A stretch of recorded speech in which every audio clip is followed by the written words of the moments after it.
Welcome to the Fit for Success podcast. Brian Semling is an experienced entrepreneur with over 25 years in business.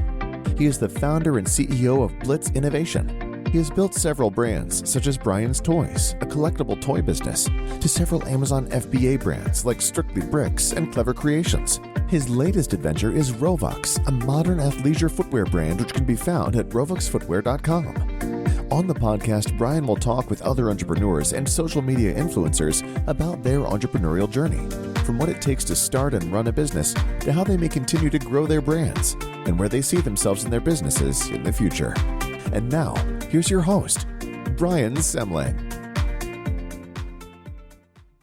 Welcome to Fit for Success. I'm Brian Semling. Today our guest is Jordan Boyd, an influencer with over 68,000 followers on Instagram. Welcome, Jordan. Thank you. Good to be here. Thanks. So would love to hear about your journey and about your journey to become an influencer. Oh yeah, I mean, I've been on the Instagram platform since 2010. So honestly, since it came out, I got kind of famous on there just because of a basketball video. I did a 15-second video of how many threes you could make in 15 seconds, and I made like 9, and then my page just kind of blew up from there. So I had multiple companies constantly, hitting me up to just do partnerships, collaborations, stuff like that. So I've been doing this for probably like the past 8 years.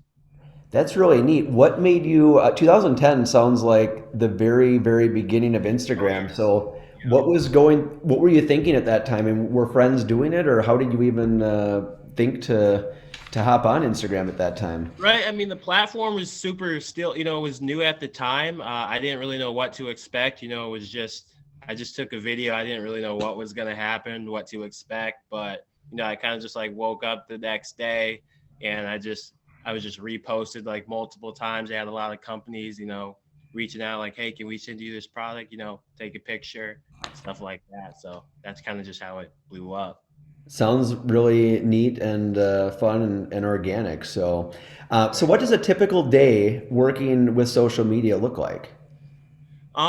Typical day, I'll wake up, I'll hit the email, see if any companies hit me up, or also branch out. I'll reach out to companies, and then I just have to, create the content with the companies that I have. So most of my partnerships are like gym related or something like that. So normally when I'm at the gym, I'll get the tripod and I'll create the content that way.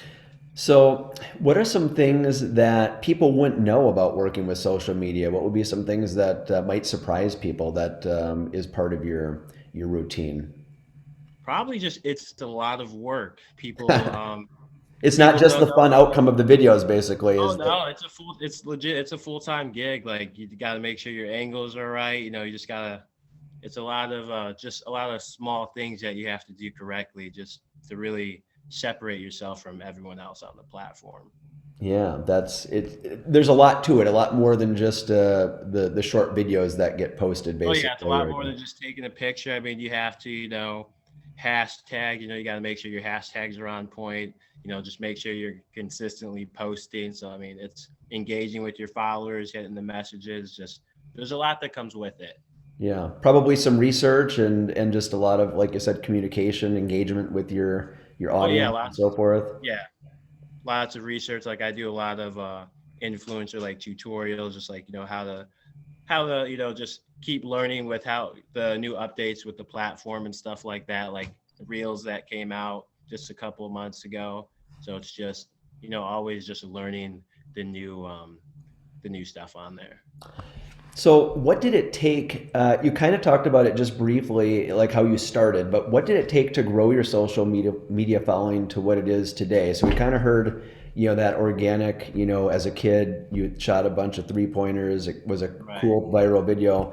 And that was like a relatively quick success immediately, but you've worked hard at it for a number of years, like you said, 8 years, maybe plus. Mm-hmm.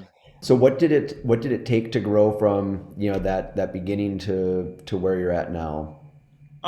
Just, smart marketing. Like I was doing a lot of shout outs with a lot of famous high school athletes. So they found me out. A lot of people found me that way.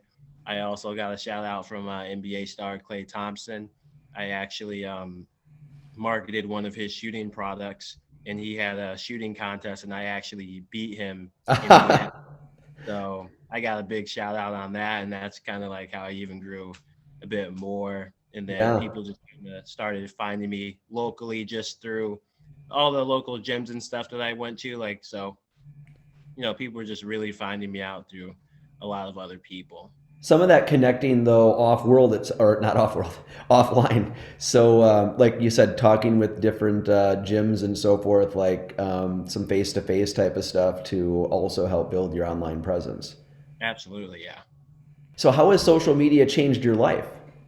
It's changed tremendously. I mean, honestly, I wouldn't be doing anything I'm doing now if I didn't have social media. Like, I wouldn't have had the opportunity to play overseas basketball because the team that when I went overseas, they actually found me through the Instagram platform. So, Interesting. So they oh yeah, even, I mean, is that like scouting or is it just in essence like they found you because of that? So it's just kind of like it was a form of scouting basically was yeah, social media. it was a form of scouting. There's also like a lot of overseas, combines and clinics at, just accounts that are on the platform. So they found me that way. I don't know still if it was through a hashtag or, if I just posted on the right day or whatever. But Right.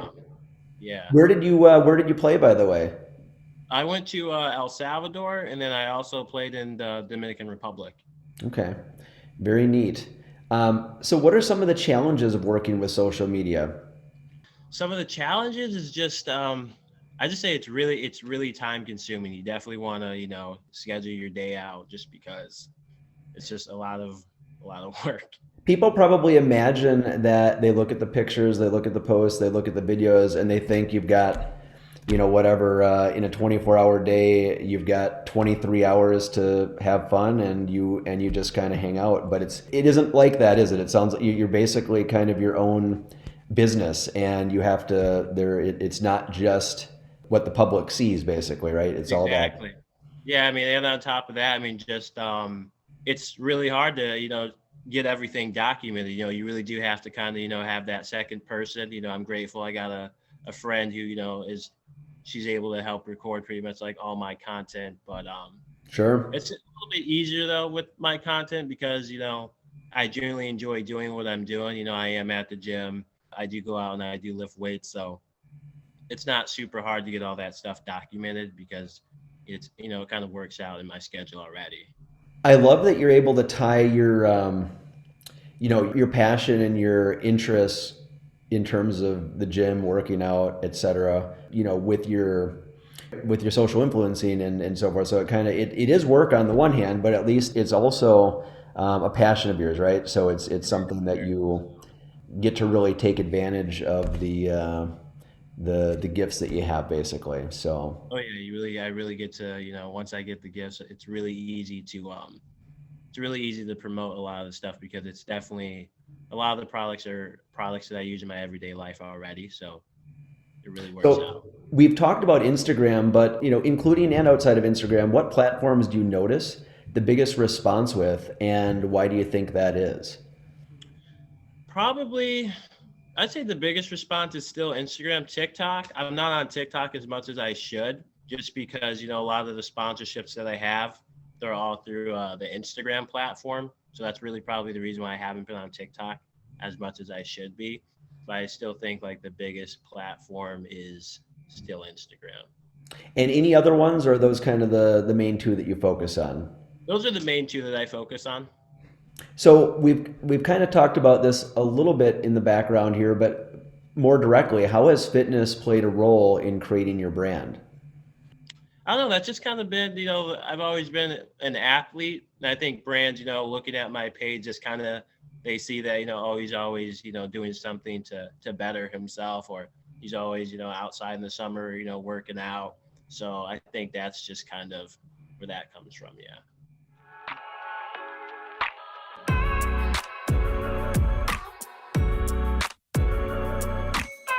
Rovox, where fashion meets fitness. Do you do any running, by the way? Not as much as you would think. I mean, I play a lot of basketball, so normally all that cardio just to be running up and down the court. But yeah, not a lot, not too much. I ask mainly because I'm a runner. Oh, Well, I was a runner in high school, and I picked it up about 3.5 years ago again. So I took about 20 years off oh uh, wow. to start running with my kids who are now in sixth and ninth grade to kind of get them for cross country running. So Okay, there you go. um, so I figured I'd work that one in just to see if you, for sure you run on the basketball court, but not any endurance running basically Not any off type the of court. endurance running. I almost ran track when I was in high school, but I just wasn't for me. Gotcha. Yeah. So I help coach them with track and cross country. So it's definitely a lot of fun. So how do you Yeah. maintain living a healthy lifestyle while growing your brand? It's a really good question. I mean, it's just kind of natural for me. I got all my proteins, my supplements. I just got to pay attention because sometimes I'll be so consumed in just getting all my emails and all my content. Sometimes I forget to eat, honestly. Oh no. Really do. It happens more often than not. But I try to at least have like three big meals a day. I pretty much eat like a steak and mashed potatoes and asparagus like every day, at least for dinner. Like that's That even sounds on. you're burning, I would imagine, a lot of calories and staying fit, so you need to eat that. I Yeah, mean, because I so play so much that sometimes everything like when I'm working out, I lose all the weight so fast because I'm right. constantly. That's a good problem that a lot of people would like to have, but it's a Yeah, it lot of is. something that comes to mind as you mentioned about sitting or just working so much that you forget to eat at times is I imagine are you sitting during those times a lot, or is it? I know in the gym and so forth you're obviously active, but are you sitting at your computer like for long periods editing or things of that nature, or is it not Yeah, typically sitting? I would say I'm on my computer doing the emails or getting Yeah. contract ready for probably 3.5 plus hours, and then on my phone editing the videos, trimming them down, going through the photos. That's probably another 2.5 to 3 hours. Yeah. So what comes to mind, the reason for asking is, are you getting up and walking around stretching often during those times, or you get kind of glued in and you're just like planted for 3 hours? I normally wake up and I'm in it. I wake up, I'll have my breakfast, and then I'll get straight to it. I try to get all So my stuff done in the morning, and then after that I'll try to go to the gym. So a bit of advice, especially for someone who is roughly 20 years older than you, because I don't think I noticed it at your age, is it's good to get up about every 20 or 30 minutes just to stretch and walk around for a minute or two. Yeah.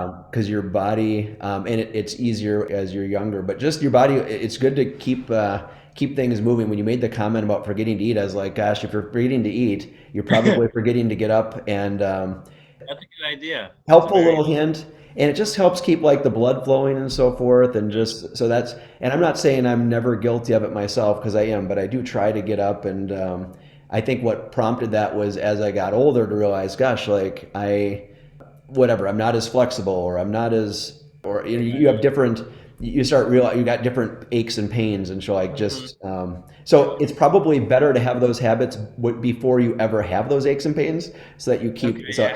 so just passing that on from 20 years perhaps into the future basically. So Yeah.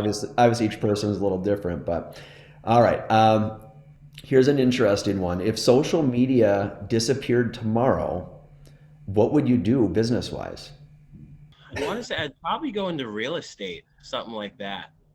Okay. I've always You'd have to had, shift gears basically. yeah, yeah. No, one of a close friend of mine, his dad is a real estate agent. Like he always told me, like you look like a guy like he'd be great at sales. Like always, like you should definitely consider Yep. doing some type of real estate. So that's always been in the back of my head too. So Well, that's a good thought, and I think that you, in general, as an influencer, you're a communicator, and mhm, I think that's a really good point. Basically, yeah, that probably sales is probably a kind of related field, and real estate's a big field, and and it can be a fun and lucrative as I well. think So, so. yeah, that's interesting. So, I like watching the real estate shows on TV every once in a while where they're Yeah, selling the $1 million mansions or many yeah. $1 million mansions, and you And that's know. probably why I kind of grew up into it still too, because my mom, even still to this day, she watches all Yeah, those like remodeling shows and the real estate shows. She watches all of that. right, right. So it's kind of fun. So where do you see yourself in 10 years? Hopefully just doing what I'm doing, on a bigger level. I want to travel the world more. Just things of that nature. Maybe even be a shooting coach, for basketball. So something along those lines. But I definitely want to do like the influencer marketing. I just want to continue to grow that and grow my brand and, get bigger. Traveling, you mentioned anywhere particular that you want to travel, or just kind of more traveling in general, or? Just more traveling in general. I wouldn't mind going out and seeing the world. One thing when I went overseas is just, the different culture, the different lifestyle. I was really, I really enjoyed, you know, getting away from the norm out here in the United States. I liked being somewhere different. Yeah, well, that sounds fun and kind of like a Yeah. good plan to kind of keep growing what you're doing and then work in some things that you maybe aren't doing as much of, like perhaps traveling and maybe getting into some coaching as well, like you Yeah. said. So, um, have you thought about kind of investing for the future or other business ideas, and or do you already invest kind of back into your business currently, or just kind of thinking long term investment wise? Still talking it over with a few companies. I mean, the companies that I'm invested in, I plan to be working with them for a very long time. So All right. Well, is there anything, as we're kind of getting towards the end of the interview here, is there anything that you'd wish I'd asked that anything I haven't asked that you wished I had asked? don't think so. I think you pretty much covered a lot. Yeah. Okay. Why don't you take a little time here to tell our viewers where they can find you and get more information about you? Yeah, they could find me on my Instagram. I don't know if you can see my shirt, but I Jordan can. Trey There you Boyd. go. Yeah, you can follow me on my Instagram and then my TikTok, same username, Jordan Trey Boyd. All right. Well, Jordan, it's been so nice to have you on the podcast today. Thank you for your time. I really appreciate it. Thank you. I'm Brian Semling, and this is the Fit for Success podcast.